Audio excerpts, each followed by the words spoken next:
Welcome to the wonderful world of wine, exploring all things wine with you. We are your hosts, Mark Lindsay and Kim Simone, and you can find us on Facebook at The Wonderful World of Wine.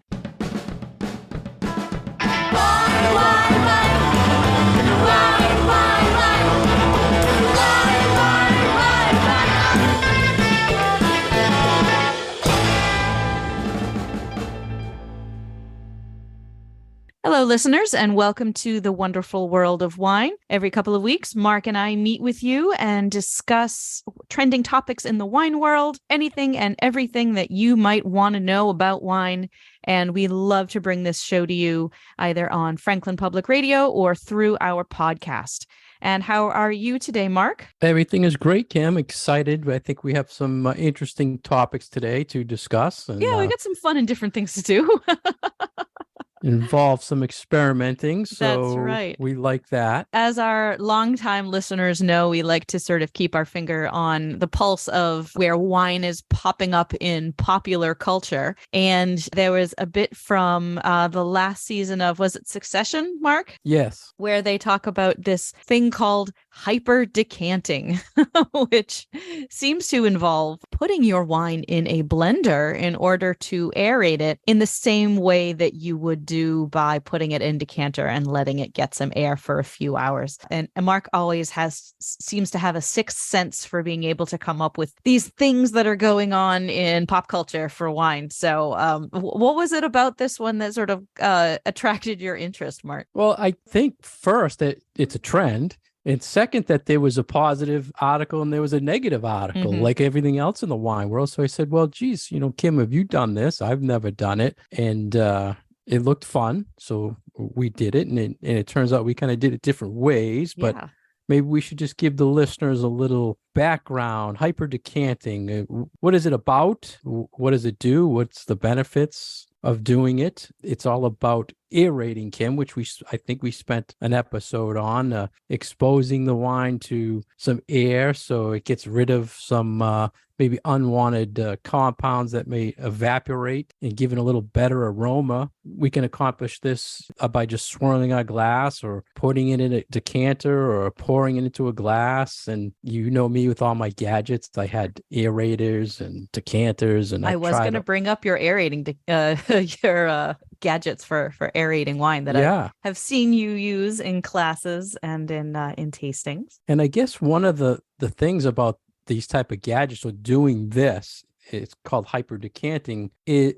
We miss out on the journey of what the wine would do by doing these kind of tricks to the wine, Kim? Is it not evolving properly? We're trying to rush the process of opening up the wine. I remember reading a lot of geeky technical stuff in the past about how wineries wouldn't use any mechanical pumps when they're moving wine within the winery because they felt that the pumps were actually damaging the wine, the structure of the wine. So I'm kind of wondering, is this not a good thing to do to the wine? Is it cheating in a way for the wine? Well, I think in a lot of ways, there are pros and cons to lots of things. So I think it comes down to what is your point in wanting to decant a particular wine. So for some wines, they need that extra little bit of oxygen, not just for the aromas, but also for the texture of the wine. So sometimes you have a red that is so big and powerful that the tannins can kind of get in the way of the pleasure of the wine. And that for me is probably the main reason for decanting a wine. Maybe it's a little too young, maybe it's a little too harsh and needs to soften up a little bit. So that is why I would decant a wine that's on the younger side in order to soften it a little bit, to make it a little bit more of a pleasant experience, and then to release some of those aromatics. There's another reason why you would want to decant a wine if it happened to be an older bottle that had already thrown a lot of sediment. So sometimes you see with older red wines that some of their tannins have literally clumped together and then settled to the bottom of your wine glass, or hopefully not, or your wine bottle, and it kind of looks like coffee grinds on the bottom of your bottle there. If that's the case with your wine, then you want to decant it so that you get the clear wine and not the chewy, gunky stuff on the bottom. But that's not really what we're talking about here. So we're talking about opening up a wine by giving it some air, by giving it some oxygen, and really sort of moving quickly through the aging process. And I think this comes back to what you were just saying about, do we miss some of the pleasant steps along the way? So if we're talking about, well, the point of doing this is to get from point A to point C without having to go through point B, then I think that this is something that could and should maybe be looked at. But if it's a wine that doesn't really necessarily need the decanting in order to really taste like a better wine in the right here and now, then I agree with you. You sort of miss those subtle changes that might happen in your glass over the course of an hour or two of working through that bottle. You said it perfect, though. It speeds up that waiting for the aging process to happen. It's a way, they say, to speed that up. And the article that brought it to our attention, it said, here's why you want to put your wine in a blender, which is hyperdecanting. But it had an interesting background too, Kim. I never knew that the process was created by Nathan Myhrvold. Is that how you say his name? Myhrvold? I'm not sure. He was an author who did an article in Modern Cuisine back in 2013. Yeah, I did not know this either. He noted that less than 1 minute in the blender with your wine equals 1 hour of decanting in time. And I think in the past, we also had some other gadgets we saw that you could set things where it was like a hot plate type of, not a hot plate, but a stirrer. Yeah, like it was like a little motorized thing. Right? Yeah. So, and you'd put it on, you'd set how long you want to age it for by stirring it. So like you said, this process supposedly softens the tannins, makes it a little smoother flavor, and they recommend putting wine in till it froths up and then let it rest to do it. So we said, let's do it. What did you first pick for a wine, Kim?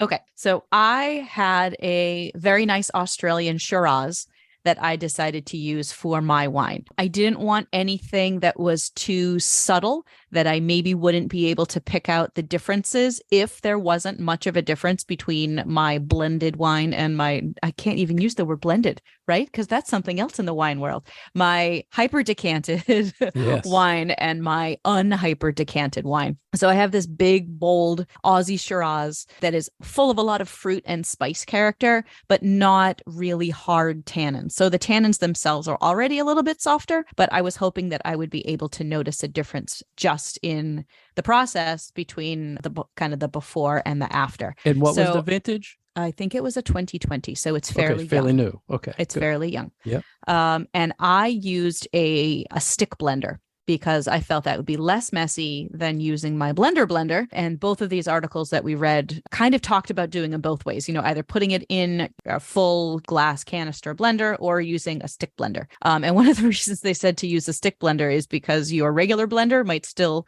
have residual smells or flavors from other things you've made in there, be it a smoothie or, a soup, or like I make mayonnaise in mine. So I really didn't want mayonnaise-y wine. So I used a stick blender and I tasted the wine before I put it in. And then I poured myself a control sample in a glass and then zhuzhed it up with my stick blender, let the foam settle, and then poured that sample into the same type of glass, same amount. And I labeled the glasses as to which was which.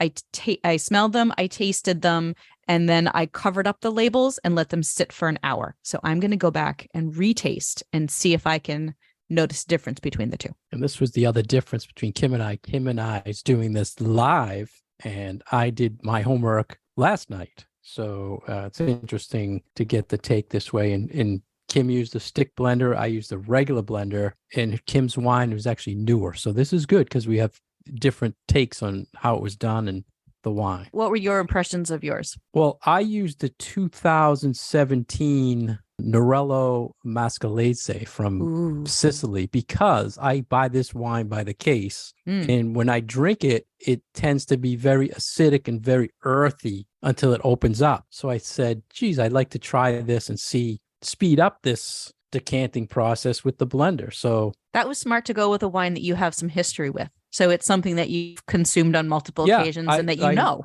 Yeah. And I wanted to see if it would change the normal way I'm used to. And I did like you. I first poured in a glass, but then for my second pour, I poured half into a decanter and I poured the other half into the blender. So I had actually 3 kind of references. and I just put it in the blender until I hit it basically low until it frothed up. And did you notice, Kim, it froths up? I definitely got some serious frothiness on mine. Yes. And not only that, but once you pour it out of the blender, it stays pretty bubbly, frothy, doesn't it, for a while? It did kind of change color for a bit. And I think it went from being, I don't want to say that I had a clear wine because I have actually a very dark wine, but it did sort of change my perception of the pigments in the wine for a little bit. Yeah. But not after an hour of sitting on my counter. And my husband moved the glasses around so I wouldn't have any idea of which one I was tasting. And I took my glasses off. So I'm completely blind here. So we did the same thing, 3 things. But so tell me, what are you noticing? So when I first tasted them, knowing which was which, I felt that the hyperdecanted wine had a little bit more of a muted nose. Like I couldn't quite smell as much of it as the original wine. It wasn't quite as vibrant. It wasn't quite as fruity. But now that I go back and forth between these two, not knowing which is which, I am really having a hard time finding any differences between the two of them. That's very interesting because that's exactly what I noted on the hyperdecanted wine. It seemed less aromatic. I was in the glass, I was getting aromatics, the same acidity, earthy finish. The decanter, I had the same aromatics. The acidity was a little softer and the finish was a little cleaner because it obviously opened it up pouring into the decanter. But the blender, just like you, I lost some of the fruity aromatics and I got a little bit more of the spice. So it kind of brought out a different aromatic, but lost its fruity aromatics. So kind of similar to what you're saying, I think. Yeah. So I have one, I would say one of mine smells just a tad fruitier and the other one smells just a little bit spicier. So that'll be interesting to see which is which when I finally reveal them. But flavor wise, I'm not really noticing any differences between my two. Really? That's interesting. So with mine, I noticed significant on the palate, especially like mid palate, much softer. I'm not, but I have soft tannins to begin with in mine. And mine is still, both glasses are still very bright. So I think because I have a softer red to begin with, there just might not have been that much change for me to notice. As opposed to your wine, which it sounds like you had significantly firmer tannins in yours than I have. Yeah, and it kind of did soften it out a little bit, like if it was aged a few more years. So you didn't do yours blind, right? No, I knew. Okay. I knew. I'm going all super scientific here. Yeah. So it's good because we 2 different experiments. Yeah. I wanted to use like an inexpensive and see if it, made any difference. But, there's so many ways we could have went with this. So while you're kind of tasting that, let's talk a little bit about like anything else in the wine world. I said earlier, we saw this article, why you should do this. And then VinePair had an article that said, no, you should not do this to your wine, right? I mean, because they're so down to earth. Just because it was in that HBO series doesn't mean... VinePair is great because they're so no nonsense sometimes. Someone always has to give that Don't other do side, that. right? It's someone has to give the other right. view. Someone has to be the voice of reason. Thank you, VinePair. And one point was don't stick high-end wines in your blender. This kind of goes back to, wasn't there a thing about putting your wine in the microwave for a little while? Right, that was like a flash in the pan 6 days of people microwaving their wines. I mean, it's all about the experience. If there's something you can do that makes it better for you or improve something, I have no problem with it. What's the price point of your wine, Kim? About $25. Yeah, mine was like a $20 bottle too, so I wouldn't consider them high end. So we didn't violate their. No, but we're using, good quality wine. I think we would still probably call them fine wines still, right? Right. They were talking about high end, but also you'd said earlier about decanting aged wines for sediment that you wouldn't really want to do this process to a really fine aged wine. Exactly. Because it needs care and you could actually ruin it by aerating it too much, this process. So, and I think that in general, you should generally be careful with your wines because there are those compounds that, and we hear this from winemakers all the time, that they're not handled gently, really from start to finish, that you can lose a lot of those nice aromatics, or you can lose some of that good structure that you're going for. So kind of think about it like, you don't want to bruise your tomatoes and you don't want to bruise your apples. So you don't necessarily want to bruise your wine too much either.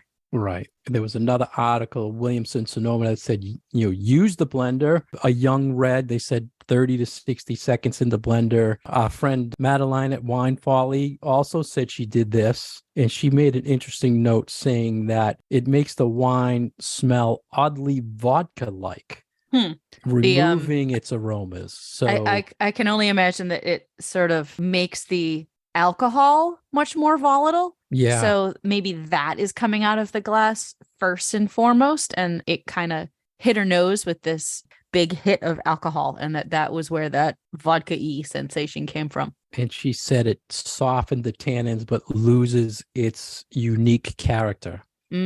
Which going kind back, of dumbs it down. Yeah, going back to the wine I did. I mean, usually I have it with food, but I enjoy the wine when I'm just sipping it. It's not as easy to take because it's acidic, it's earthy. But I have to tell you, Kim, after doing the hyper decanting, I enjoyed it. And I don't know if it's just in my mind. Yeah, I did something to it. It's different now because I didn't do it blind like you. But in my mind, it made me feel like it was smoother. It was more or non-food wine. So what are you getting now on yours? So I am sticking with one is slightly fruitier. One is slightly spicier. And when I revealed to myself which was which, that followed perfectly with how I perceived them right after I did the hyper decanting. So the one that was hyper decanted was a little less fruity and a little more spicy, and then vice versa for the one that I hadn't done anything with. So my intuition was right. Yeah, nice. I was right. But it actually was exactly how I got the little bit more exactly. spice. And which so, as soon as you were saying that like one was fruitier and one was spicier, I'm like, oh my goodness, I had the same exact experience. Yeah. So that's great. Yeah, very cool. And I think next time you should do yours blind. Yeah. I am a big proponent of blind wine tastings these days. We'll have to do Sandy them for Block each would other. be very happy with me. Yeah, we'll do them for each other, so we don't know even what the wine is, and I think it'd be more fun. But for our listeners, it's something to try. You have a blender or immersion blender like Kim. I think now that I think about it, my wife did say use the immersion, but probably didn't want me to put the wine in the blender. Well, I was afraid of literally spewing wine all over my kitchen. Yeah, it does. It does get frothy and get a mess. It's interesting. So, well, thank you for such an interesting experiment for our show today for our listeners, Mark. This was fun, and I like these hands-on, interactive kind of things, and also enlightening. It's fun to read about something and then to actually get your hands dirty and do it as well. Yeah, and if anybody tries it, please write Kim and I and let us know what happened in your experiment. We'd be curious to find out.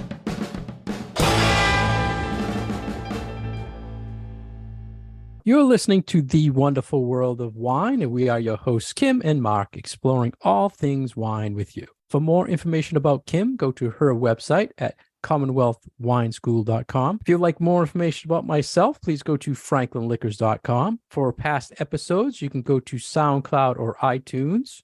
You can find us on Facebook at The Wonderful World of Wine, and you can find us on Twitter at Wine Education. Our program is supported by Franklin Public Radio. Next, we want to talk about vintage in wine, Kim. Does vintage matter? And let's just refresh our listeners, Kim. What is the definition of the vintage when it's on a wine? So the vintage refers to during what year were those grapes picked? And it's a little bit less confusing to talk about vintage when you're talking about grape grown in the Northern Hemisphere, because our growing season up here lasts all throughout the same year. So like the baseball season is always going to be just in 1 year. Whereas if you're in the Southern Hemisphere, those grapes start to develop in 1 year, and then they'll finally be picked in another year. So there's this little crossover year. So more like the football season. So we like to refer to it as what year were those grapes picked in? So in the Southern Hemisphere, it will be in the spring. So, a couple of months after the turning of the year. Whereas in the Northern Hemisphere, it'll be in the fall. Did I just make it more confusing? No. Just for more clarification, Southern Hemisphere wines, their summer is now in 2023. So their wines are coming out. You're going to see 2023 Southern Hemisphere wines on the shelves very soon from, say, New Zealand. Yep. So some of them are already in production. Some of the grapes are still on the vines, but it's mostly harvest season down in the Southern Hemisphere now. In our area, it's just starting to bud. They'll be harvested at the end of this year. It's still going to be the 2023 vintage, but you probably won't see them until 2024 or further, right? Is that a simpler way? Okay. It is a little confusing, but the question really comes up, does vintage matter? And I wanted to ask you, Kim, when you do tastings at the school or put together, are you stressing the vintage on the sheets that you're handing out so everybody knows it's 2023 rosé, or it's do you stress the vintage as much today as you have in the past? I don't think we stress it necessarily, although we do make a point of always letting people know what vintage of what wine are they tasting. And if, God forbid, we are showing a wine and we have one bottle of one vintage and another bottle of another vintage, we kind of freak out a bit because we want to make sure that we're showing everybody the same wine. Right. And there are some places in the world that make wine that the vintage really does matter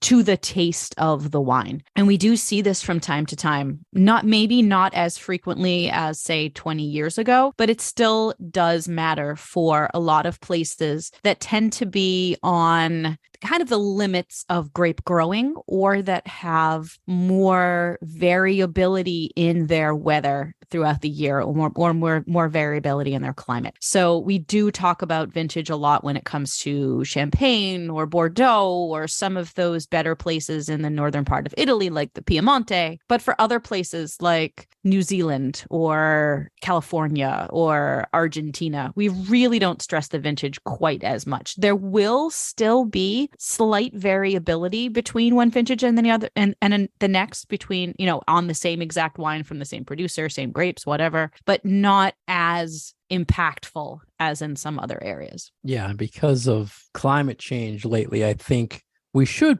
pay a little bit more, because even these areas that are usually consistent with climate, it's changing. So there's some weird things happening all over the world where, one year everything's normal and then something freaky happens and they have a bad vintage or bad growing year. You wouldn't know that unless you looked at those so-called vintage charts that are out there, or you're following trends like we do and tell our listeners about when there's, these frosts or whatever. Right. So that's when it does matter, especially with the climate change.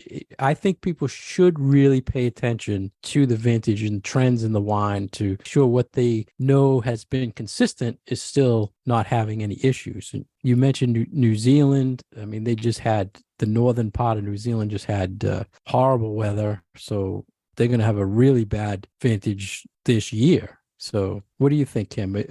You leaning more towards it does matter or doesn't matter when selecting wine? I think it depends on the wine, just like anything else when we have these conversations where we say, does it matter? It's like, well, it depends. I think it depends on your price point, and I think it does depend on your region. So if you're drinking a $12 bottle of wine from Paso Robles in California, or, a $15 Malbec from Mendoza, does it really matter? I'm going to say not as much. But if you want to lay in a bottle of good champagne for your son's 21st birthday, like I just did, then yeah, vintage does matter. So, kind of like everything else, it depends on what you're going to do with that wine. It depends where you're going to consume that wine. What do you want to get out of that wine? If it's just, that you want to have a nice bottle to drink on Tuesday night with your pork chops, no, it really doesn't. There are some wines that you want as fresh as possible. So in that respect, the age of the wine matters, but not so much the particular vintage. It depends on where we are, right? If we're in 2023, so, you're probably not wanting a New Zealand Sauvignon Blanc that's any older than 2020. But if we were in 2030, you really don't want that bottle of 2020 New Zealand Sauvignon Blanc. So that's a slightly different conversation. That's talking more about age than about particular vintage. And I think what we're trying to talk about is like the particular year. Like, why does 1985 matter more than, say, 1989 if you're talking about aged wine? And you hit all the points that they pretty much mentioned in the articles about doesn't matter. It depends on your taste, your budget, how you're drinking or enjoying the wine, even where you shop.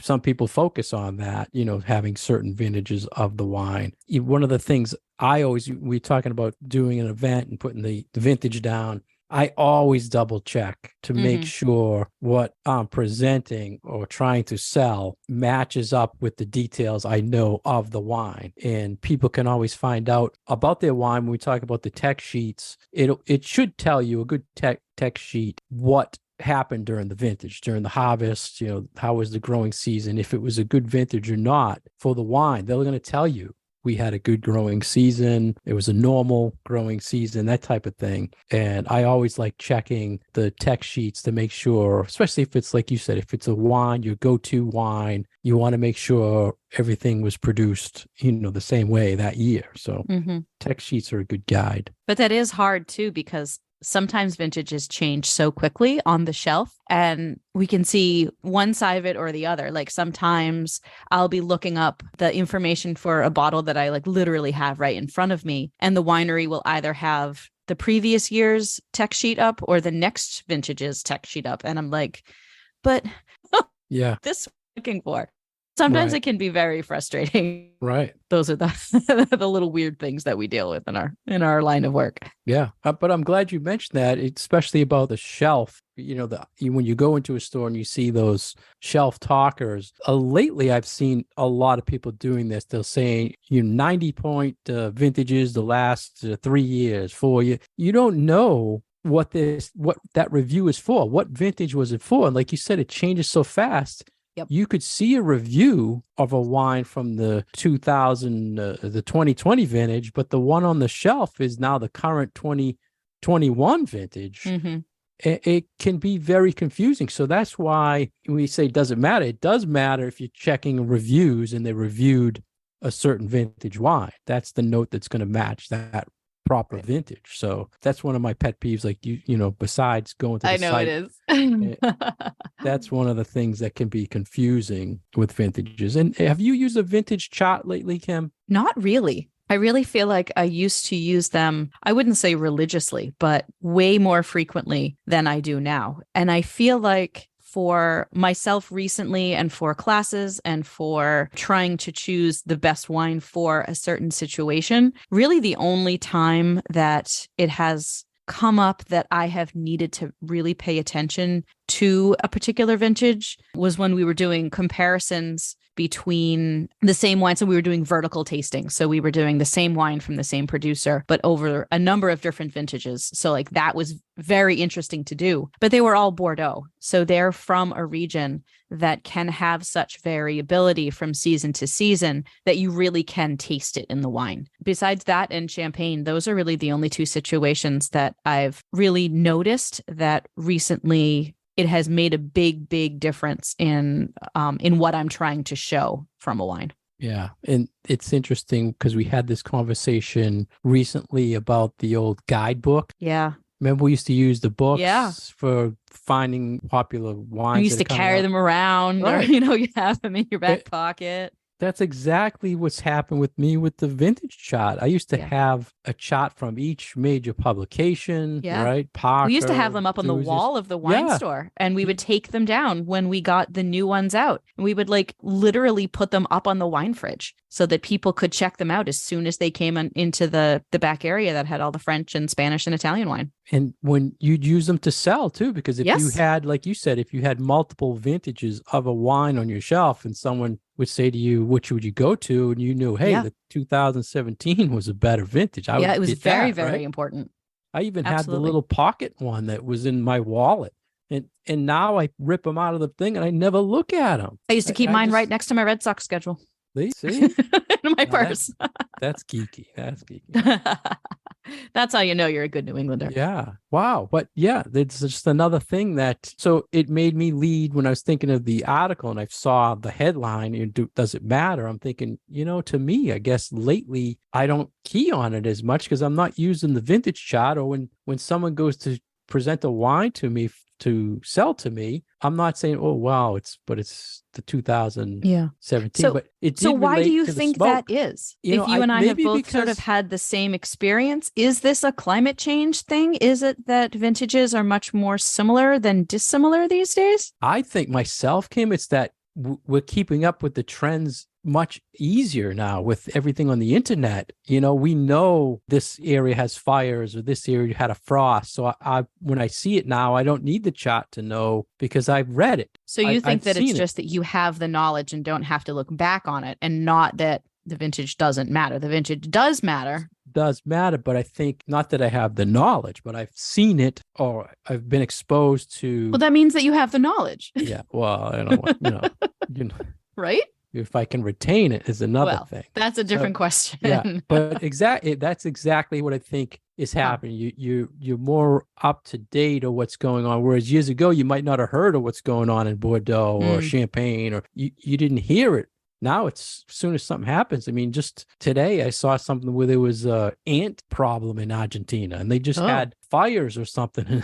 So now you see it. So now the next time someone comes around with one, I'll say, geez, was it in this area I saw had, this problem? So but I think you've really hit the nail on the head with one thing, in that we don't need those books anymore because we now all have a phone in our back pocket that we can just quickly say, how was the 2019 vintage in Margaux? That kind of a thing. Right. So we don't need those things that are up on the walls any longer. Right. Yeah. Things change, but well, we had to let the listeners know again, vintage. I think now we're getting towards rosé season. Yay. I feel people, one thing they don't look at is vintage on rosé. They just, it's the same rosé. I drink Whispering Angel. I had it last year. It was the same. But we have that point now where there's some leftover wines from the previous season. So it does matter. I'm much more forgiving of that than other people. I know a lot of people want like as fresh as possible. Fresh, and if it has even any age on it, it's not good anymore. I am not that person. I don't mind a little bit of age on my rosé, but again, personal preference. So it's all about what works for you. What do you like? And what is going to make you happiest as far as the wine in your glass. And keep in mind, it is one of the things that's required on the label, right? It's, if it says it's that, it has to be that vintage. So for the wine label geeks out there. That's right. Vintage. So that was fun, Kim, talking about hyperdecanting and vintage. That's right.